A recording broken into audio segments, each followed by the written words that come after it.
Abuja. Thank you so much for staying with 95.1 Nigeria Info. Welcome to a majestic, marvelous Monday edition of the show.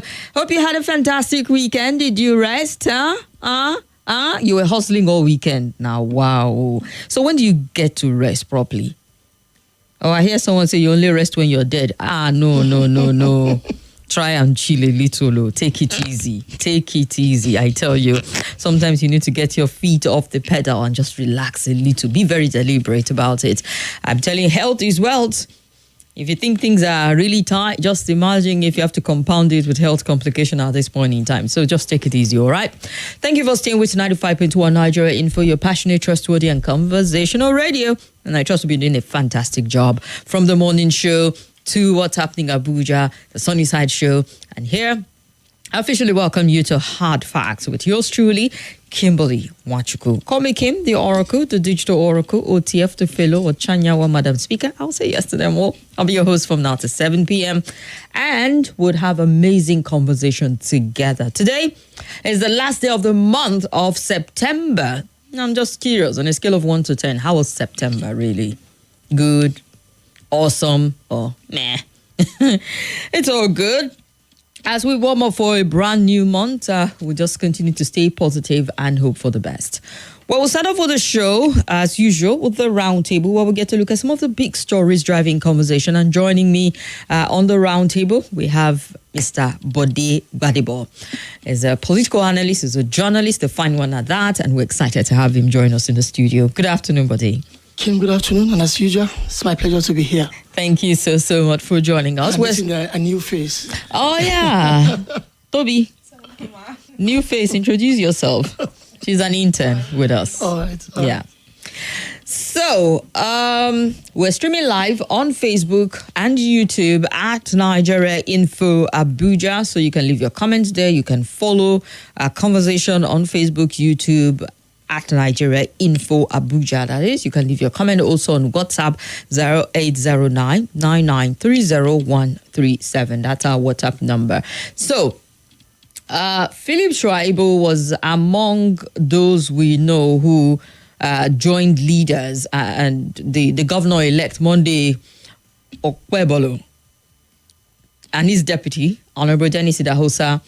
They went on a thank you visit to visit Sanwo-Olu some days back, I think over the weekend. Yeah. And it apparently the rift between and the tension between him and Obaseki is widening by the day as police have sealed off the deputy governor's office in the latest twist of Obaseki Shaibu feud. The ongoing rift between Obaseki and his deputy has taken a new turn as the deputy governor's office on Osadebe Avenue, Benin City, was sealed off. And this is not rocket science. It's easy to almost tell why this is happening at this point in time. He's already aligning with the opposition and knowing that Obaseki is still smarting from the initial loss of the election, because it feels like election is not conclusive until the court decides blow the final whistle. To be seen with the governor-elect is a strong statement, don't you think, in the political space? Yes. Well, nothing new about it, because before the election, he already openly declared to the whole world that he was joining the All Progressive Congress. So did he openly at any point? He had already defected from the PDP to his new party, the APC, as a result of his, the infighting, political maltreatment or political treatment. I don't know whether it's maltreatment or the other way around. He got from the outgoing Edo State Governor Godwin Obaseki.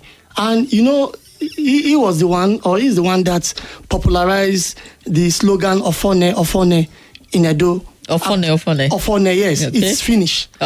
He did that to actually taunt his former boss, Godwin Obaseki, after the defeat of the PDP by the APC. Indeed. So now that they're sealing off, what could be the next move? He's going to be there for a few more weeks until the sworning and all of that. Sure. What can really change in this period of time between now and when the new governor elect? For Obaseki, for Shaibu? For Shaibu at this point in time, if you're sealing off his office, you're saying don't do any work around here because you're perceived as an enemy of, quote-unquote, the state. No, I think what Shaibu is even doing is unnecessary.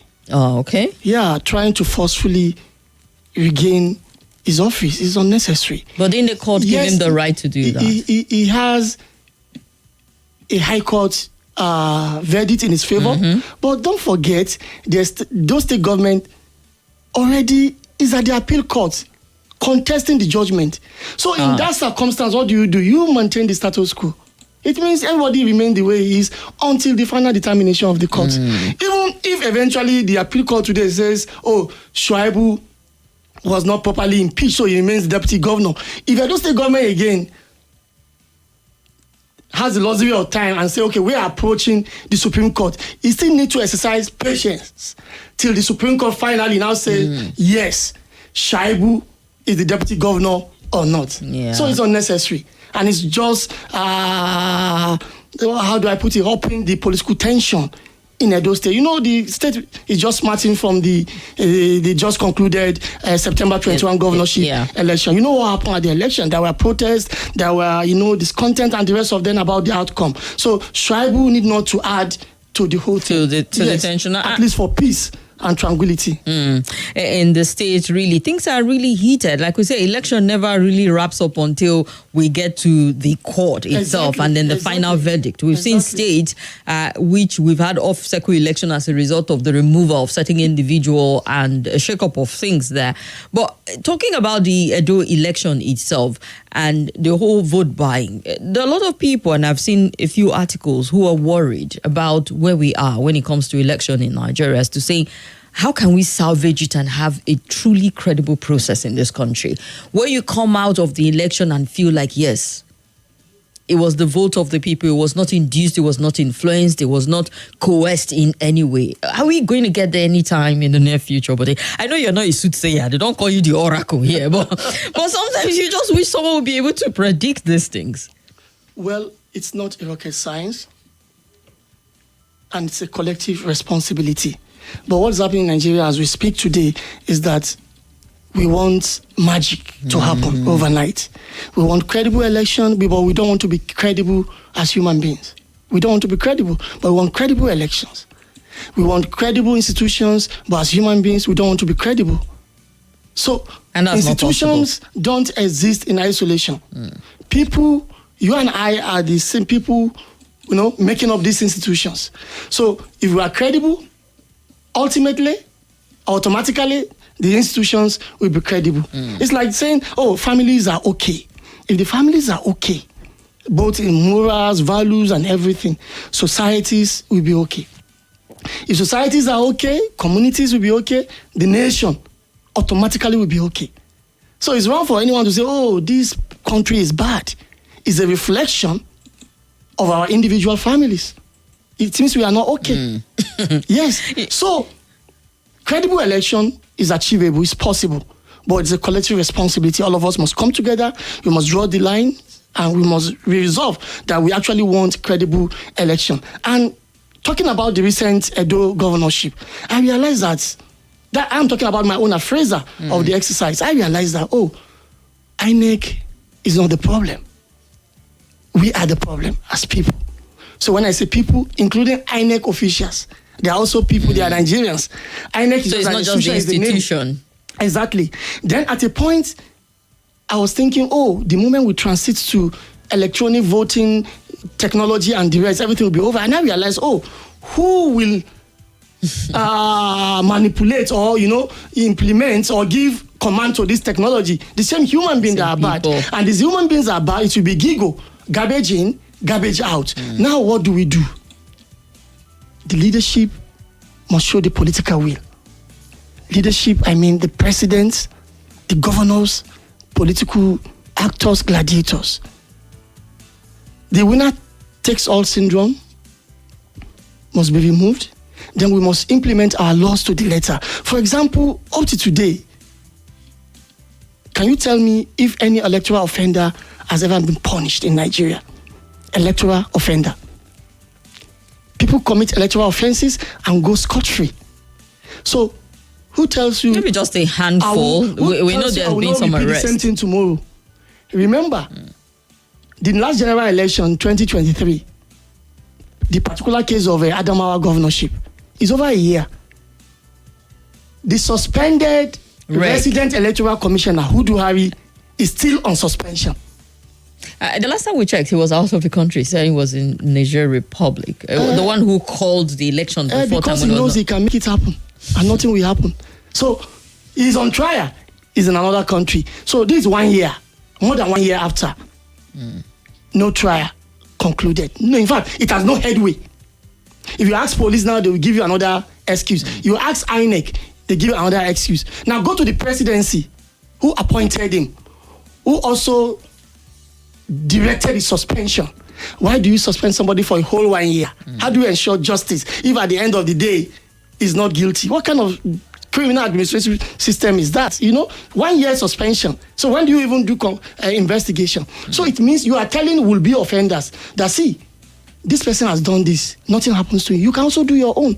That's why you saw what happened in Edo, because we are not ready as a people to actually engender a credible electoral system. But like I said, it's possible if we all agree and resolve to draw the line and make it happen. I mean, when you're talking, Bode, it's just almost obvious now to every single person that the election day and all the preparation towards the election on the part of, say, political parties and certain actors is, let's just get to the polls. Anyhow, let's ensure that we are the ones that emerge. Then we'll take it to court. We sort it out. Then another arm wrestling starts, because it becomes who is the strongest financially, influentially, and whatever tool you can use. Necessary.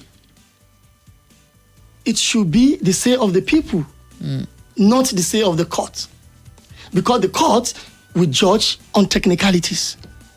What does that mean? You might be the rightful winner, but you may lose out in court if you are unable to prove. Court will say the onus of everything is the accuser must prove, and you are unable to prove. But you are the rightful winner, but you are unable to prove. Probably you don't even have the financial wherewithal to gather evidence. So what kind of justice is that? Then I forgot to mention earlier the role of the police. Left much to be desired. It's very, very unfortunate. Also, 35,000 police officers were deployed. And I mean, it's also something, I was talking with someone beyond their sheer number, what was their role in Edo? Were they partial or impartial?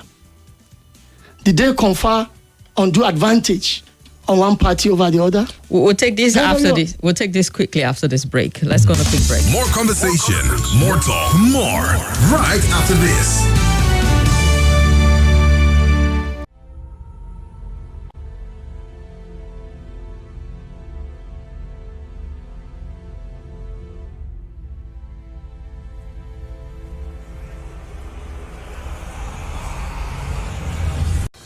Hello, my name is Kimberly.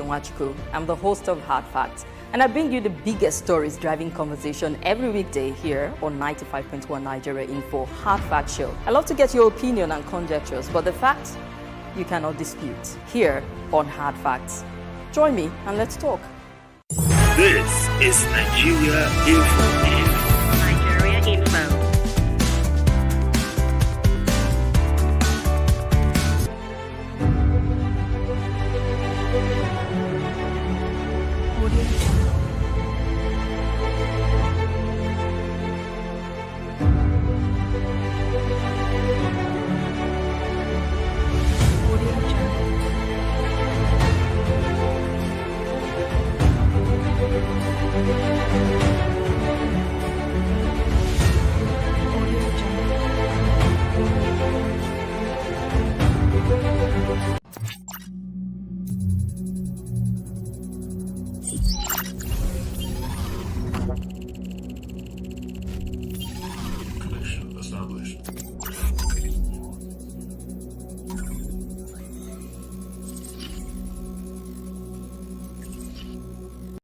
This is Nigeria Info. Nigeria Info.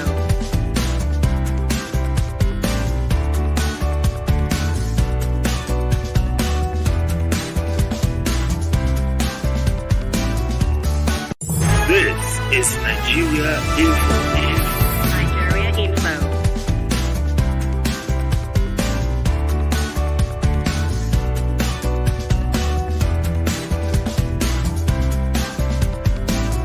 Roundtable talking with our guest, Bode Gbadebo, and we're still focused on Edo. The feud between the governor Obaseki and his deputy is still pretty much there and heating up as the deputy governor's office seals off on, I'm sure, order of the governor. While their case is still on, we also expanded conversation to interrogating the Edo election, the 21st of September election, and what it means for the electoral process in Nigeria. Nigeria is signatory to a lot of, charters like the African Charter on Democracy, Governance, and all of that. But yet, some of this simple, basic process of conducting and ensuring that we uphold our democracy, we're still failing at it. Yes, on one hand, we would say we have election every 4 years successfully, better than some African countries that can hold an election. But how the quality of the election and the entire process itself, it tells if ours is a healthy democracy or not. So you're talking about the security aspect of it and if they played their role. Yeah, especially the lead security agency, in internal security, the Nigerian Police Force. There were a lot of complaints about the Nigerian Police Force. Even before the election, I remember the outgoing governor, Godwin Obaseki, complaining about policemen. At the time, he even said he was not going to sign commit to the peace accord yeah. because he was not sure that it was going to be very, very credible or peaceful or so. So now, police need a lot of rethink. They are not helping us. And I'll tell you why and how. On the morning of the election, the police in Abuja, at the headquarters here, issued a statement announcing the arrest of 2 persons with guns. That they raided them, their hotspots, and they were able to arrest 2 of them with guns. And one of them was actually paraded with a T-shirt with inscriptions of a political party and the name of a leading governorship candidate. King, no criminal will do that with telltale signs. I want to commit a crime, and I have with me telltale signs on how you can easily identify me. How bad? What does that tell you? That the police was actually taking sides. It was unnecessary. When I checked through their social media page where they posted the photos and the press statements, the preponderance of views by majority of Nigerians was that, don't tell us this bullshit. You were taking side. That was not good for the image of the Nigerian police. So, Nigerian police or any other security agency is a critical stakeholder in engendering a credible electoral system. They also need to help us to make sure that we achieve it. At times, soldiers are also drafted. Even naval officers are drafted at times. Civil defense, you understand. There are allegations of vote buying, massive vote buying in Edo North, part of the country. And I heard people saying it's happened right in the presence of Nigerian police. What does that tell you? So you can see the whole gamut of achieving a credible electoral system is not about an individual. It's not about a particular agency. And given the fact that there was also reports by observer groups, a lot of them, I had Cynthia Mbamanu from Yaiga Africa. Okay, Cynthia. And they said, yes, there was massive vote buying, which was evident to a lot of people. And you still wonder, were arrests made? The actors involved, the ones who were handing people the money or the ones who were receiving it, because sometimes you want to settle and interrogate, you send 35,000, if the number is to be believed. That is what the Inspector General of Police said we're going to send to Edo State. It's a significant number to send to one state. So you also look at the distribution and how much in the whole of Edo State Police Command. I'm sure they sent them from different parts. But the thing is, I know. What was the impact of the 35,000 beyond having an outright violence, which was not recorded? But in terms of the vote buying and all of that, did the presence of the police change anything? Exactly. So you can see that sheer number of 35,000 policemen alone, minus civil defense and others, will have cost us a lot of fortune. So in terms of Naira and Kobo, what value did we get from that? It means it didn't deter vote buying. And the rest of the world is watching. Incidentally, President Tinubu, at the just concluded United Nations General Assembly in New York, I know part of Nigeria's national statement delivered by Vice President Kashi Shettima was that, we need to be part of the Security Council. Security Council, You understand? And these guys will be saying, are you serious? Given what is happening at home, all manners of things. You can't take you seriously. So we need a lot of things to put in place to actually remedy our image and to have the moral ground to now campaign for these international platforms. But I don't know whether our leaders are thinking that way or not. All right.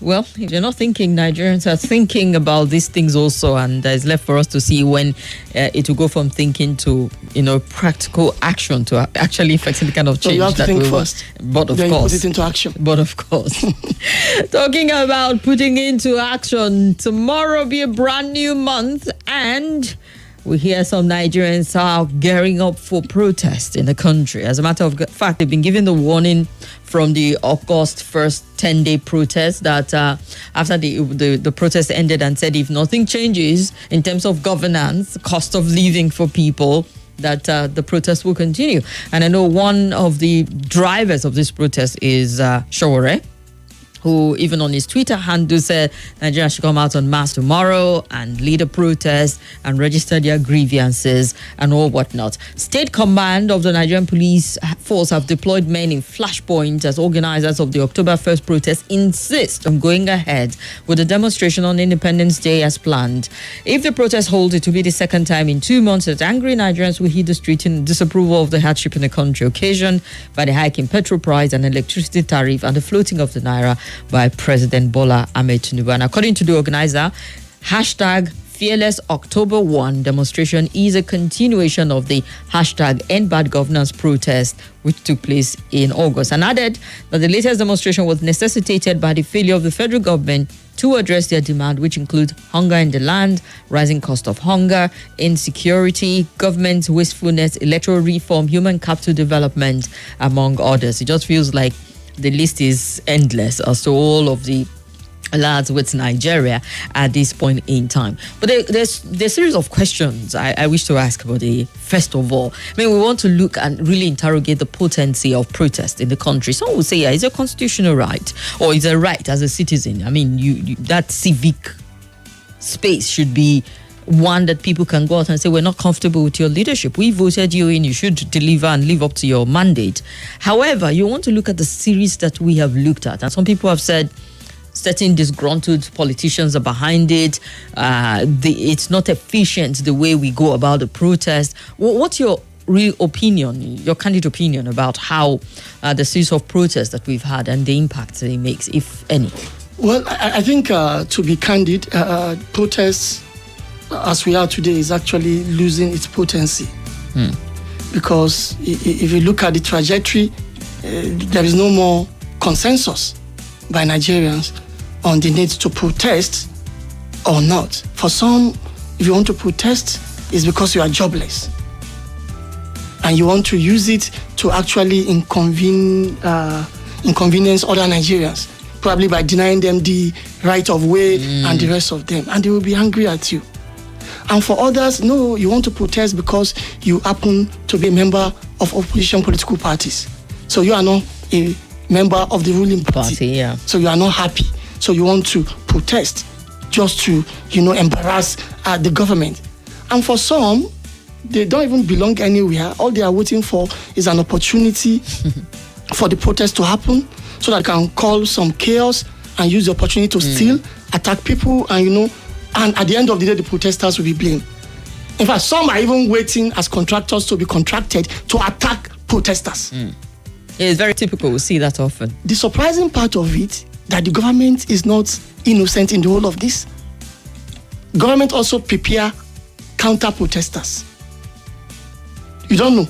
Oh, well, there are a lot of people who said certain people have contracted them. The last one in August, there are counter-protesters that, we are for Tinubu continue, we like you. While there were anti-hunger protesters to show that the government is not unpopular. So there were counter-protesters sponsored. I remember the Minister of State for Police Affairs, I can't remember her name, Iman Ibrahim or something. Yeah. He wore a t-shirt, gathered some guys with the same t-shirt. She also appeared at the Eagle Square to come and show solidarity with government. That was a form of protest. Well, she is in government, isn't she? And came to also, register her own ideology or whatever, where she belonged. That, the government is trying, So protest is no longer potent and endangering the life of Nigerians. As we speak, a lot of Nigerians are behind the bars in detention. And unfortunate thing about it is that a lot of them are also facing grievous charges, as serious as treasonable felony. You know what that means? But then that's also something to anybody should risk his life. That's also something to look at. The high that is perceived. I've heard some critics say it's a little high-handed of the government to slam such charges on them. But then we know that the last August protest, it took an interesting dimension with the whole flag, be it of Russia or of the military, because at one point we're trying to interpret, is this the Russian flag calling for Russian intervention, or is it that of the armed forces calling for the military takeover at this point in time? That is grievous, though, and it's not just done by some naive people. Some people who understand the import of it are definitely behind it. Do you think any government will want to take that line down? You know what? That flag flying took place in the 4 northern states. Yeah, primarily. Zamfara, Kaduna, Kano, and I think Katsina also. Yeah. Now, you ask yourself, if it was actually coordinated, why not in Port Harcourt? Why not in my home state of Oyo? Why not Abia? Only the Northwest. The Northwest, a lot of the protesters were primarily, naive. They just saw an opportunity that there was chaos and they joined. That was why they attacked the NCC Industrial Park in Kano. And even the High Court, the State High Court, I recall. Exactly. And the library was also attacked, but no book was taken away. That shows you a lot of things. These are army of uneducated people. And I told some people care to listen at that time that there was a takeaway for us. That we have an army of uneducated Nigerians we need to take care of. I love it. You know how you put it sounds very powerful and almost dangerous. An army of uneducated people that can go rampaging at any point in time. Was the tip of the iceberg. If we remain like this, in the next 10 years, whatever will happen, I cannot even say it. It's better imagined than experienced. But is the government taking the takeaways? Is government learning any lesson? No. Or government just want to be high-handed and crush people. Beyond that, you look at other things that the ordinary eye can see and you address them, but nobody care about that. So protest for me is losing its potency and is endangering the life of Nigerians, because at the end of the day, when the chips are down, ordinary Nigerians will be arrested and imprisoned, and nobody will speak for them. In fact, let me use the opportunity to appreciate few Nigerians who are standing up for these people like my friend and brother Deji Adeyanju. He has been going up and down. I know he's been in court with them. Honestly speaking, people are in prison, hundreds of them, facing treasonable felony charges just because of protest. So since that is the case, nobody's listening. Policemen who are supposed to provide security for protesters and actually protect them against attackers.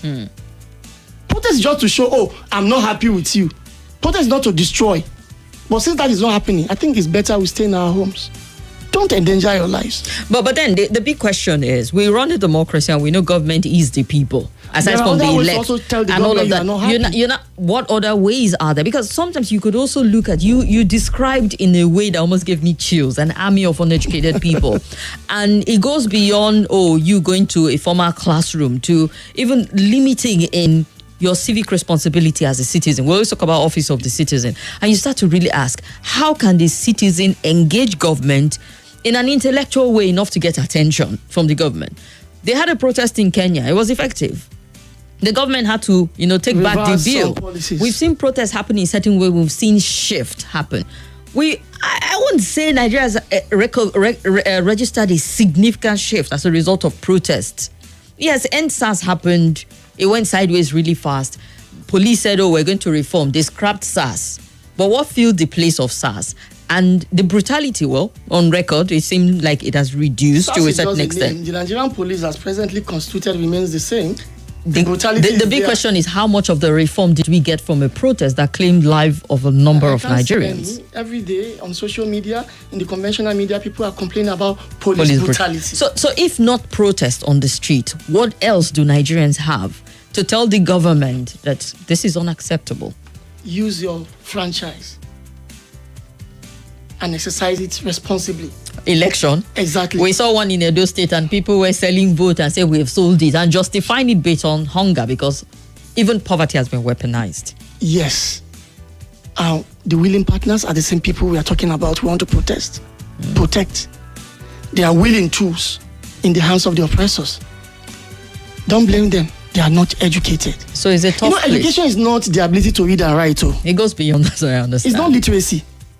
Education is knowing your left from right. So then we were a bunch of uneducated people because it looks like a lot of people are just lost on how to people are just after their stomach. They want to eat, and every other thing can happen. Any other person can die. Long I can eat. Isn't it human instinct, self-preservation? They even sang a song about survivor first. Survivor. So it's a rock and a hard place. Yes. For a lot of Nigerians as to how to. Exactly. And the government actually knows this. And the more they are able to sustain it, the better for them to remain. Because if we become educated tomorrow and our eyes are open, they have been exposed. And they don't want to be exposed, they don't want to leave. So what do? We have to educate ourselves. We have to have... See, the last time there was a consensus, national consensus about anything in this country, devoid of religious sentiment, tribal sentiments, was Occupy Nigeria 2012 against removal of fuel subsidy by the then President. But then it did have political sentiment because it was seen as being driven by the opposition who are currently in government at the moment. So there was a sentiment. A sort of consensus. Nigerians came out in large number and Jonathan listened. Because he was a listening person. Himself. Since then, no more consensus. That's a classic example of when protests actually made an impact. Since then, no more consensus. The moment you want to do so, it's because he's a member of a party. It's because the president is passing certain religion. That's why they are against him. There have never been consensus. And that's why protests, as we speak today, I don't know tomorrow, is losing potency. And the associated danger. You risk being arrested, imprisoned. It's unnecessary for me. Nobody will speak for you. What is the role of Legal Aid Council? To even provide legal aid for people suffering injustice. Is it doing that? Thank God for the National Human Rights Commission, which a few days ago I saw the executive secretary, telling the federal government to stop criminalizing protest. So that man was trying to say, see, the National Human Rights Commission is an independent agency of government, not subject to the whims and caprices of people in power. He told the federal government, stop criminalizing protest. Before him, I have not seen any boss of the National Human Rights Commission not siding with government. So it's a journey we've started. Probably in our lifetime, we'll be there at the destination. All right, then let's look at some comment quickly. We still have another story to look at. 40% electricity. The Minister of Power is saying, well, at least 40% of Nigerians enjoy 20 hours or more of electricity. And I'm thinking 40%, good enough? Is it worth bragging about for the giant of Africa? We'll get Bode's thoughts on that, but let's hear your comment. Daniel Bode says, it's only God that will help the country. It's okay. Ibinio Dafe Emmanuel, comrade, is listening. Says, Kimberly, it is wrong for Philip Shoaibu to attempt to return to office of deputy governor when it's public knowledge that Edo State government already filed an appeal. He should be patient until Supreme Court pronounces on the matter. Quite agreeing with you. Comrade, good to know you're listening to us. Onyeka Obiezie says, oh, thank you, Onyeka, very kind.